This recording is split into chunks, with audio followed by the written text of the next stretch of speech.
Hello दोस्तों, आज हमारा जो टॉपिक है वो है विमा। देखिए, हम जब किसी भी भौतिक राशि का मात्रा लिखते हैं तो हम उस मात्रा को विभिन्न ढंगों से लिख सकते हैं।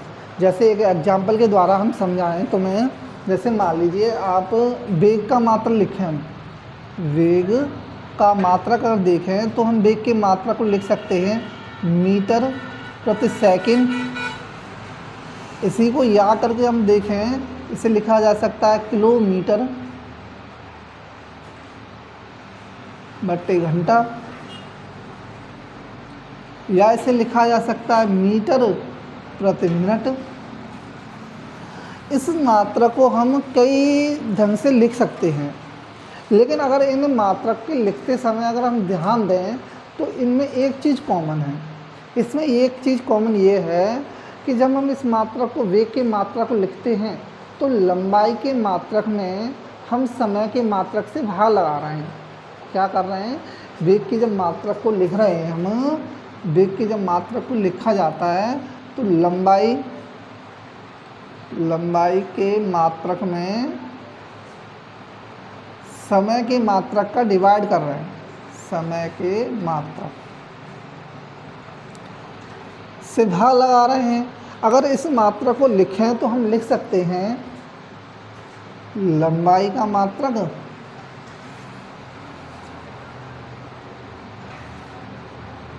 और समय, इसे ऊपर ले जाएं तो समय का मात्रक, इस पर पावर कैसे ले जाएगी माइनस, क्योंकि इस पर पावर 1 है तो इसे ऊपर ले जाएंगे तो पावर का चिन्ह बदल जाता है। ठीक है, तो यहाँ पर अगर हम देखें, ध्यान दें कि जो वेग के मात्रक में जो है वो लंबाई के मात्रक पर घात 1 लगी हुई है और समय के ऊपर जो घात लगी है वो माइनस के 1 लगी है। ये जो घातें हैं, इन घातों को ही हम विमा कहते हैं। ठीक है, इसके ऊपर जो घातें लगी हुई हैं, ये मूल मात्रक हैं, इनके ऊपर जो घातें लगी होती हैं, इन घातों को हम क्या कहेंगे? विमा कहेंगे। अगर हम विमाओं की परिभाषा समझें, अगर लिखें बीमा की परिभाषा, तो हम लिख सकते हैं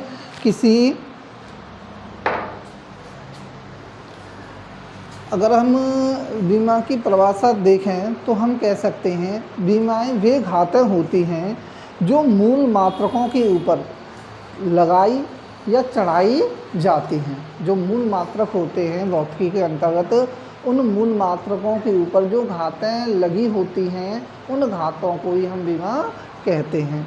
तो इसे बोर्ड पर लिख सकते हैं,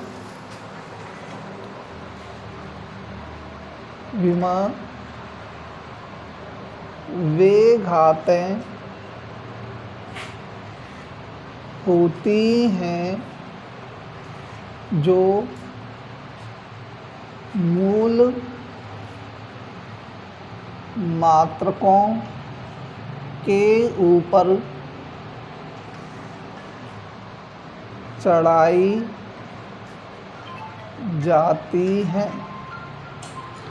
देखो, बीमा और बीमीय सूत्र लिखने के लिए हमें मूल मात्रकों के लिए बीमा संकेत को देखना होगा। देखो, मुख्य रूप से जो बीमा संकेत और मूल मात्रकों के बीच में एक जो संबंध है वो है, जो इम्पोर्टेंट जो मूल मात्रक हैं और उनके जो बीमीय संकेत है, उसे हम एक टेबल के द्वारा निम्न प्रकार से बता सकते हैं। जैसे मान लीजिए हम यहाँ पर ले लेते हैं मूल भौतिक राशि,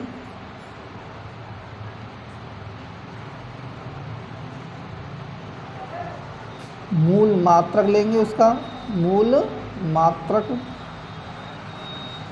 और बीमीय संकेत। उसको बीमीय संकेत में किसे दिखाएंगे? बीमीय संकेत। देखो, सबसे पहले अगर हम बात करें तो द्रव्यमान की, द्रव्यमान का मूल मात्रक होता है किलोग्राम और बीमीय संकेत को हम द्रव्यमान को एम से दिखाते हैं। बीमीय संकेत में द्रव्यमान को किससे दिखाते हैं? हम एम से प्रदर्शित करते हैं। उसी प्रकार से अगर दूरी में चाहे लंबाई, चौड़ाई, ऊंचाई, विस्थापन कुछ भी आए तो उसका जो मात्रक जो होता है वो मीटर होता है और बीमीय संकेत उसे एल से प्रदर्शित करते हैं। दूरी में अगर लंबाई, चौड़ाई, ऊंचाई या विस्थापन आ रहा है तो ये इन चारों के जो मात्रक जो होते हैं वो मीटर ही होता है। मूल मात्रक क्या होता है? मीटर होता है। और इसे मीटर को बीमीय संकेत में हम एल से प्रदर्शित करते हैं। कैसे दिखाते हैं? एल से प्रदर्शित करते हैं। इसके बाद में समय, समय का मात्रक सेकंड होता है, इसे बीमीय संकेत में हम टी से दिखाते हैं। विद्युत धारा, इसका मूल मात्रक होता है एम्पियर, इसे हम बीमीय संकेत में ए से दिखाते हैं। ताप, इसका होता है केल्विन, इसे हम के से या हम थीटा से भी दिखा सकते हैं। ठीक है। और सूत्र कैसे लिखा जाता है? तो देखिए, सबसे सरल तरीका यही होता है कि हम पहले मूल भौतिक राशियों के बीमीय संकेत लिखें और उनको हम याद कर लें कुछ बीमीय संकेतों को, और फिर एक दूसरे में उनका उपयोग करके हम आसानी से बीमीय सूत्र लिख सकते हैं। जैसे एक एग्जाम्पल के द्वारा हम समझाएं। देखिए, जैसे सबसे पहले हम लिखें जैसे चाल, तो चाल का फॉर्मूला हम जानते हैं भाई, दूरी बटे समय होता है। दूरी बटे समय। तो अभी मैंने आपको जब बीमीय संकेत में एक टेबल बनाई थी तो उसमें मैंने बताया था कि दूरी को बीमीय संकेत में एल से दिखाते हैं। कैसे दिखाते हैं? एल से दिखाते हैं। और समय को दिखाते हैं टी से। अब टी को ऊपर लेके जाएंगे तो ये क्या हो जाएगा? L T minus 1। और इसे बड़े ब्रैकेट के अंतर्गत अगर लिख दें तो ये जो हमारा जो सूत्र बन रहा है, इसी सूत्र को बोलते हैं बीमीय सूत्र। इसे क्या कहेंगे हम? इसे बोलेंगे हम बीमीय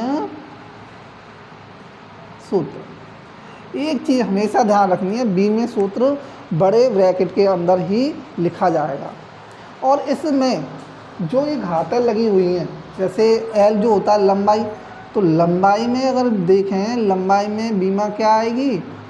लंबाई में बीमा रहेगी आपकी 1, क्योंकि इस पर पावर 1 लगी हुई है।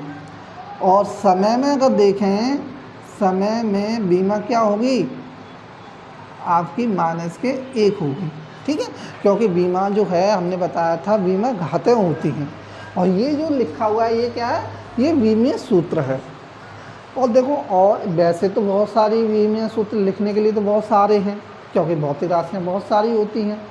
लेकिन एक सबसे सरल तरीका ये होता है कि जो मूल जो बीमाएँ होती हैं उनको याद किया जाए और उनका उपयोग हमें एक दूसरे में रखकर और इस सरलता से निकाल सकते हैं। ठीक है, तो बेसिक बीमाएँ आप याद करना। देखिए, चाल और वेग की बीमाएँ सेम आती हैं। ठीक है। इसके बाद में अगर हम देखें त्वरण की, किसकी देखें? त्वरण की। तो वो त्वरण की बीमा देखें तो त्वरण का फॉर्मूला हम जानते हैं भाई, वेग परिवर्तन बटे समय होता है। और वेग की जो बीमा आती है वो चाल की बीमा के समान आती है। तो हमें यहाँ से ज़रूरी नहीं है यहाँ से अब वेग की बीमा निकाली जाए, तो जो हमारी वेग की जो बीमा है उसे यहाँ पर रख दें। ठीक है, वेग की जगह पर, तो उसे आसानी से सॉल्व किया जा सकता है। इसलिए मूल बीमाओं को हमें याद रखना चाहिए। तो देखो, यहाँ से सरल हो जाएगा। वेग की बीमा क्या है आपकी? L T minus 1। समय की क्या है? टी। टी को ऊपर लेके जाएंगे तो हो जाएगा एल टी माइनस 2। इसे बड़े ब्रैकेट में रख दीजिए। तो ये किसकी बीमा आ जाती है? ये आ जाती है आपकी त्वरण की, एल टी माइनस 2। इसके बाद में देखो, अलग हम निकालें, जैसे द्रव्यमान, जैसे हम बल की निकालें, बल। तो बल का जो फॉर्मूला होता है वो होता है द्रव्यमान इंटू त्वरण। तो देखिए, इसको भी सरल से देखा जा सकता है। द्रव्यमान को हम बीमीय संकेत में m से, और त्वरण की अभी हमने निकाल ही ली एल टी माइनस 2। तो इसे अगर लिखेंगे तो ये हो जाएगा एम एल टी माइनस 2। इन बीमाओं को हमें याद रखना होगा, क्योंकि ये उन अन्य भौतिक राशियों जब बीमाएँ हम निकालेंगे उनमें इनका उपयोग हम कर सकते हैं। जैसे कि अगर हम कार की बीमा निकालें, ठीक है, जैसे हम किसकी बीमा निकालें? कार तो देख कार्य का जो फॉर्मूला है वो हम जानते हैं भाई, कार्य बराबर होता है बल इंटू विस्थापन। तो देखिए बल का अभी हमने विमीय सूत्र अभी निकाला, जस्ट अभी निकाला, तो हमें उससे बल को अब दोबारा निकालने की जरूरत नहीं है, हमें इसे याद है तो उसे हम तुरंत यहीं पे अप्लाई कर सकते हैं कि भाई बल का जो विमीय सूत्र होता है mL_t-2 और विस्थापन का आपको हमने L बताया था, L का इससे गुणा करेंगे तो ये हो जाएगा mL²t-2। ये आपका कार्य का विमीय सूत्र हो जाता है। किसका हो जाता है? कार्य का विमीय सूत्र निकाल लेते हैं। ठीक, तो कार्य का जो विमीय सूत्र होता है वो ऊर्जा के लिए भी समान रहता है, बल आघूर्ण के लिए भी समान रहता है। अर्थात कार्य का जो विमीय सूत्र जो आता है वो आपकी ऊर्जा के लिए, ऊर्जा कौन सी भी हो, चाहे वैद्युत ऊर्जा हो, चाहे स्थित ऊर्जा हो, चाहे कौन सी भी ऊर्जा हो, उसके लिए विमीय सूत्र जो आएगा वो समान आएगा। दूसरा इसके लिए जो ये विमीय सूत्र होता है वो बल आघूर्ण के लिए भी सेम रहता है, बल आघूर्ण यही निकलता है। देखिए विमान निकालने के लिए तो बहुत सारे निकाल सकते हैं, लेकिन हमें सीखना है कैसे ज्ञात किया जाता है।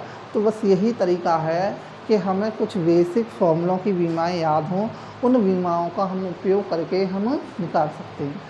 नेक्स्ट जो वीडियो में हम जो आपको बताएंगे विमाओं के उपयोग बताएंगे, और जटिल जो समीकरण होते हैं उनकी विमाएँ कैसे निकाली जाती हैं वो हम चर्चा करेंगे। ठीक, धन्यवाद।